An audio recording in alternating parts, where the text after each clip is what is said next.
વાત કરીએ સુરેન્દ્રનગરની તો રોગચાળો અટકાવવા માટે થતા દવાના છંટકાવમાં પણ હવે લોલમલોલ જોવા મળી રહી છે। ડીડીટી પાવડરના બદલે સફેદ ચોકનો પાવડર છંટાતો હોવાનો આક્ષેપ કરવામાં આવ્યો છે। માત્ર સફેદ પાવડરનો છંટકાવ કરી રહી છે મહાનગરપાલિકા તેવું સ્થાનિકોનું કહેવું છે।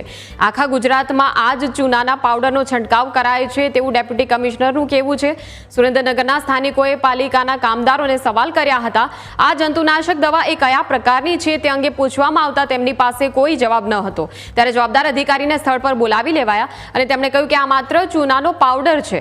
આ ચૂનાના પાવડરથી જીવજંતુ મરે કે કેમ તેવા સવાલો કરતા તેમણે કહ્યું કે જો તમારે ટેસ્ટિંગ કરાવવું હોય તો કરાવી લો। આખા ગુજરાતમાં આ ચૂનાનો પાવડર નંખાય છે। નવા 80 ફૂટ રોડ ખાતે મહાનગરપાલિકા દ્વારા જે આ ગંદકી થઈ છે એને નિવારવા માટે એવું કહેવામાં આવે છે કે ડીડીટી પાવડર નાખે છે। આમાં ડીડીટી પાવડરની કોઈ પણ પ્રકારની સુગંધ આવતી નથી। મેડિકલમાં તપાસ કરાવો। ડીડીટીના નામે મહાનગરપાલિકા મોટો ભ્રષ્ટાચાર કરી રહી છે। આમાં તમે સૂંઘી જોઈ શકો છો। કોઈ પણ તમે અહીંના નાગરિક છો ને? હા, હું ગણો આમાં જો ડીડીટીની સુગંધ આવે છે બિલકુલ ના। આ સામાન્ય નાગરિક છે અને મહાનગરપાલિકા કરોડોનો ભ્રષ્ટાચાર કરે છે। ડીડીટી પાવડર નાખે છે, લોકોને ઉલ્લુ બનાવવાનો કાર્યક્રમ છે।